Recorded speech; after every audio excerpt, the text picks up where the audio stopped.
actually now in the market there is attenuated and non-attenuated vaccine strains. Mm-hmm. My point here, what is the best to choose? The difference and the best ones between attenuated and non-attenuated. Vaccines. Well, What the best one to choose? yes. Well. I live in Europe, and in Europe we are not allowed to use virulent vaccines. So we only use attenuated vaccines.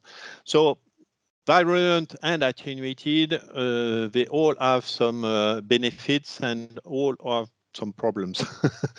Virulent vaccines, they are easy to produce because they are not attenuated.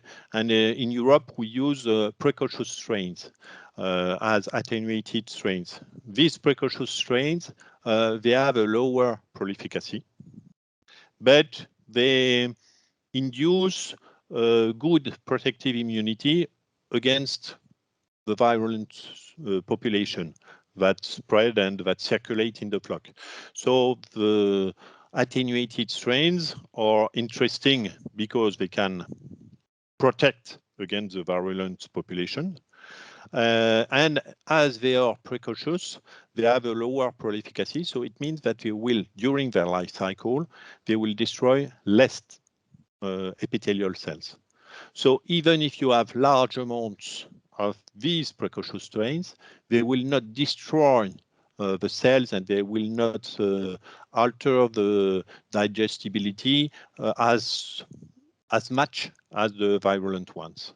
So in Europe, we say we need attenuated strains in order to lower the risk that they multiply and that they can cause some coccidiosis problem.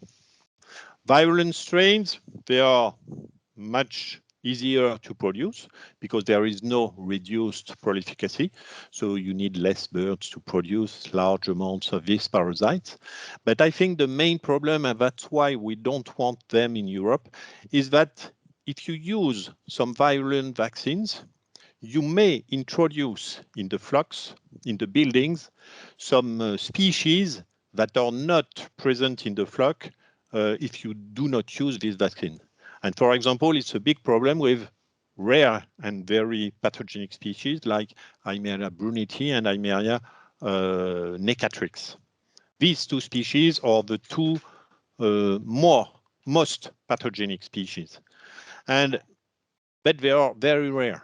If you introduce Eimeria necatrix using a vaccine, virulent vaccine, and you have a problem of cleaning the building, and this necatrix may remain in the building. It can grow, and then you may have a problem, a coccidiosis problem, induced by this strain that you introduced in the building. And it would not have occurred because it's rare if you would not have used these vaccines. So I think virulent vaccine are more dangerous with rare species, but with very frequent species like Eimeria cerviolina, which is present everywhere. I think the prevalence is 100%. If you look for Eimeria cerviolina in a flock, you will find it at one time. So with cerviolina, I think we could use virulent vaccines.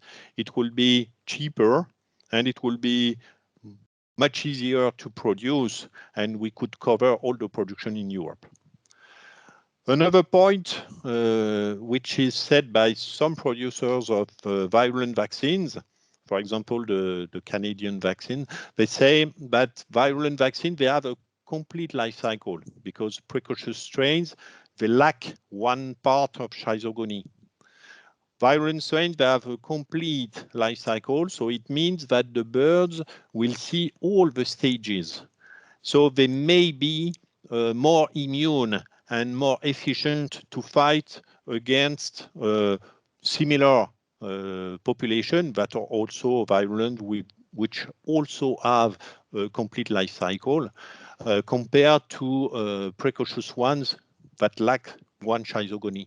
So the precocious strains, they do not stimulate the immunity against all the stages that are present in the virulent strains.